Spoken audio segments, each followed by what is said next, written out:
Hey there folks, welcome to Spectrum Pulse. We talk about music, movies, art and culture, and today we're going to be talking about the newest album from Logic called Confessions of a Dangerous Mind.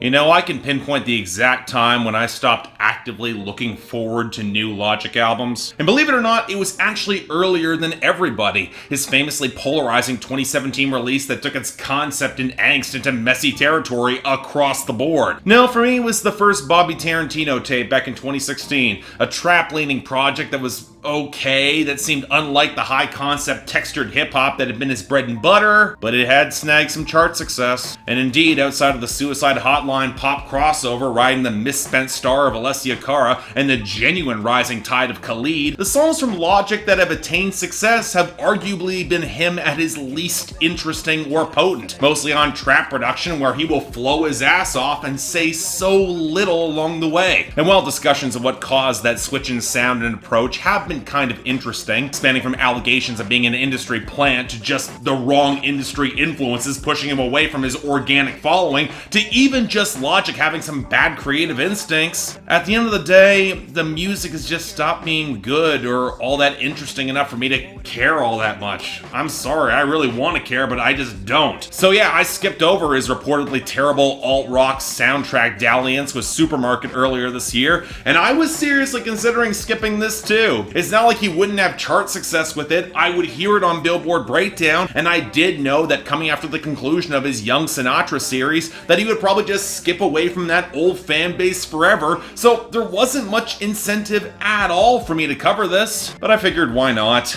Even on most of his worst projects, he's delivered at least a couple songs that are decent. So fine, what do we get from Confessions of a Dangerous Mind? Well folks, we're here. And somehow there's deeper depths of disappointment that can be hit thanks to this project. As much as I don't just want to blame Logic for this, Six and the rest of his production crew deserve some blame for some of these beats, and I want to fire the entire team at Def Jam who convinced Logic this is a good idea into the sun. At the end of the day, the buck stops with the MC, and the fact that Logic has morphed into such a shameless and borderline parody of himself here that it makes you wonder if this project was intended to be satirical. But if this is Logic's KOD or These Days, it's stripped away of the questionable ideology of the former or the trickster spirit of the latter that could at least redeem some of those projects in some people's eyes, leaving just something that's just as soulless as the industry Logic is now thoroughly planted within. And no, I don't give a shit if Logic can flow for ages and sounds fine enough on a beat, and it's for the same damn reasons I have been highlighting for years now, and it hasn't changed. If you're gonna jack so many flows from Kendrick Lamar, J. Cole, Eminem, and especially Childish Gambino on this project, without even the visceral intensity that made those acts work in today's day and age, as well as some of the more excruciating attempts at melody and singing I have heard on a hip-hop album, period, why would I not just listen to the original article when it's better? And make no mistake, I have been dreading Logic's continued steps into this side of trap for years now,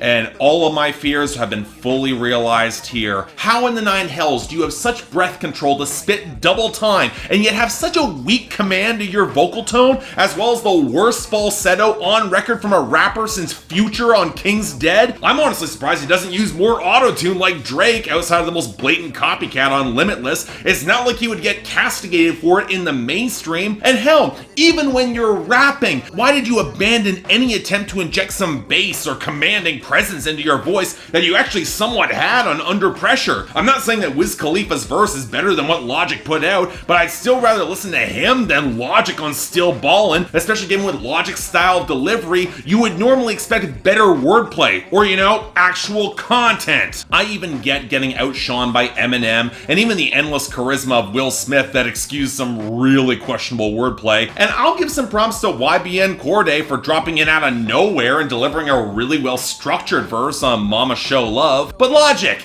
How the hell did you get beaten by G-Eazy and Gucci Mane? Within the last case on Icy, you dropped probably one of the worst hooks of the entire year and absolutely of your career. Now, of course, the larger point is that even if you have such great flows, I've always held that as the baseline of quality. You need to actually be saying something to make good hip-hop. And this is where I've got some questions for Logic here. Because we could rattle through some of the more atrocious lines on the project, and make no mistake, we will, but it's important to consider the bigger picture, the themes. Because on some level, this is a heel turn. This is Logic freeing his worst possible impulses and putting them on display for all to see, which in theory does not have to be a bad thing, providing the framing makes any sense in context. And let me stress that you cannot escape that context of Logic's larger career. Hell, on Keanu Reeves, he outright references his Suicide Hotline song. He's at least self-aware enough to know that it might be a going bad moment because he puts in the context of talking about the suicide doors of his car, which given how emotionally sincere that Logic was trying to be in framing the original,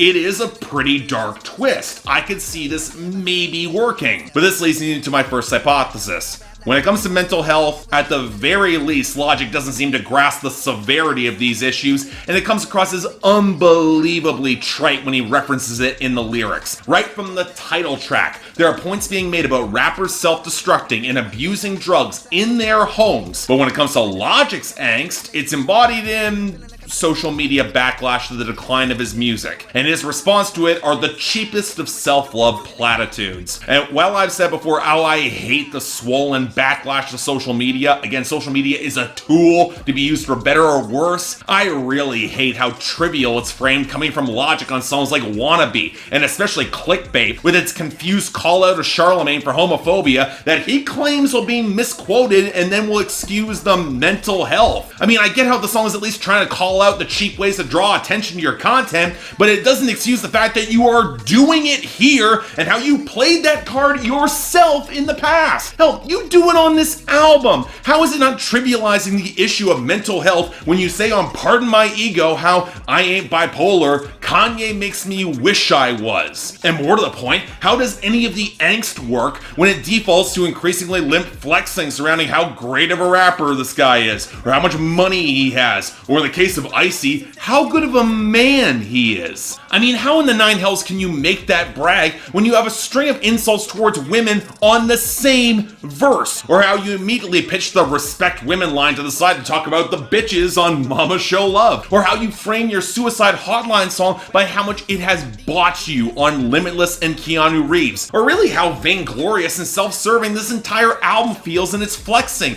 even down to the ending moments. And here's where I don't really buy that this album is satire, or if that intention exists somewhere, it's really bad satire, because it doesn't explore any hidden depths or dark secrets, or even deeper subtext surrounding Logic or the genre of trap in which he's working. And Homicide, with Eminem, prime example. It's self-aware by grabbing that sample on its ending, but it's on the tier of Family Guy lampshade hanging that mistakes a self-aware reference for a punchline, and it utterly hollows out any sort of experience there, especially when Logic's gonna hop on the very same luxury rap that he disparages on Homicide. I mean, that's the only thing close to an excuse I can see to maybe justify cocaine, the sort of ignorant drug rap that Logic tries to flip to glorify in the clumsiest way possible. And then even then, when you have songs like Out of Sight and Commando and Still Ballin' that don't have a trace of subtext or genuine self-awareness, what excuse do you have? Hell, Commando even has him saying that he doesn't sell drugs, so what's really going on with cocaine here? He even tries to flip the whole biracial lines into a joke on himself on Bobby, as he calls himself biracial only in his penis. I mean, way to try to invalidate the emotional through line of one of your own albums. And you know what? Never have I heard him try harder to flex the whole slave connections to his blackness, which draws a heaviness to the content that I'm absolutely certain that he's not remotely equipped to handle. But you know what the line that told me that I was giving this album way too much credit?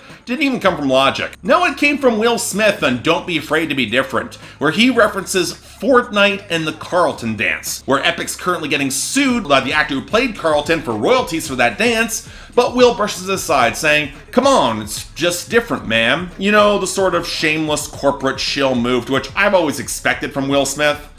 Now I guess I gotta expect it from Logic too. And hell, after that, what is there even to say about the production, which is exactly what you would expect from Logic over trap beats. We've heard all this before. I mean, I'll confess that my expectations were down considerably for Six and the rest of Logic's crew about these beats, because in truth, the cheap percussion, the blurry melodies, and the atonal progressions, they are exactly what you would expect from him, with all the old opulence and all the sample-driven flair is long gone, but they continue to disappoint by providing production that is so devoid of texture or flair as ever. You know what, for as dusty and drab as KOD was, and I gave it a lot of shit for that, there was at least some form of grit to it. But with this project, we can't even get that across the drab annoyance of clickbait, or the lumpy atonal clunker of cocaine, or the protracted farting tones plus the chipmunk embellishments on Mama Show Love before flipping into a faster keening mess. Then we get the obvious Drake pulls for the trap sounds of Out of Sight, Commando, and Limitless, but then we get new lows of the odd gummy flutes, the rattle, and the beeping tones on Pardon My Ego, or the weird pluckiness surrounding the ugly high-pitched vocals and the cheap percussion and the icy, which might be one of the most annoying bits of production I've heard all year. And then we get the goddamn air horns on Still Ballin'. Hell, I would like to shoot some bail to Don't Be Afraid to Be Different with Will Smith, or maybe Bobby, but the former's bassy knock doesn't have much in the way of melody, and it never evolves the way it should be on some really ugly chiptune. And in the latter case, it might have one of the ugliest flips of that sample against the blocky beat that I've ever heard. The closest this album gets to tolerable in some of the old texture and melody that made Logic come across a little more mature, it comes on the opening title track and the closer, Lost in Translation. But in the latter case, Logic tries to work a Kanye impression before the beat switch, and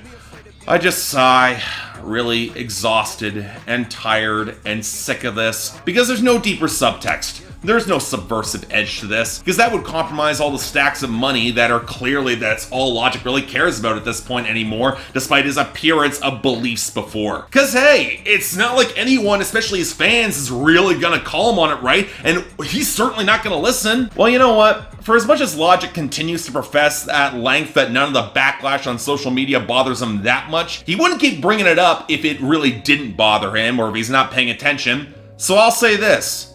This is his worst hip-hop album to date by a mile. I kept trying to put this album on when I was walking to and from work, and I felt embarrassed. Though nobody else could hear it but me, I felt embarrassed to be listening to this in public. There were songs on Everybody and Young Sinatra 4 that I would revisit, but I don't want to return to a single song here. This is a ghost town of trap skitters and ideas that are either hollow, offensive, or just disingenuous. And if this was a genuine satire about the pitfalls of fame, a kamikaze in disguise, then the only success this thing deserves is career-breaking failure. I mean, thanks to the label, it won't happen, and I never want to wish that sort of failure on an artist, but even the title of this album professes its failure. There's no real confessions, nothing close to danger, and at points, damn close to being mindless. So yeah, like 3 out of 10, no way in hell this gets a recommendation. Surprise! And Logic, you've regressed to the point where I don't have any expectations you will ever make another Under Pressure or Young Sinatra 2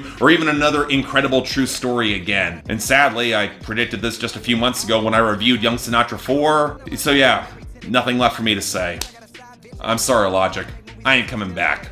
I'm moving on. So yeah, thanks a lot for watching. I'd like to like and subscribe. I'd be more than grateful. Yeah, this was really disappointing. I got a little angry, not incredibly angry, because I kind of predicted this was going to happen, but yeah, this is bad. And Logic, I'm not touching that alt-rock thing with Supermarket. Apparently that's just atrocious, but yeah, Logic was a better rapper than this. He was more interesting than this. This is a genuine disappointment. Well, you want to buy or stream it, links down there below, and I got the poll up there for the Logic stance. Tell me I'm wrong, even though, for the most part, I can tell I'm not sure they're liking this much either. So yeah, Logic, whatever label cronies you're listening to, fire them. Again, into the sun, it's a good option. But yeah, beyond that, anything else I might be able to do to improve my presentation, I'm all ears. And hey, if you guys want to actually go check out the newest episode of Billboard Breakdown, and where I've had this, as I said a number of times, on the new channel, I got a link in the card right over here. But till then, I'm Mark, you're watching Spectrum Pulse, and I'll see you next time. You ain't got a dime, dog. You dropped in, that's rat shit.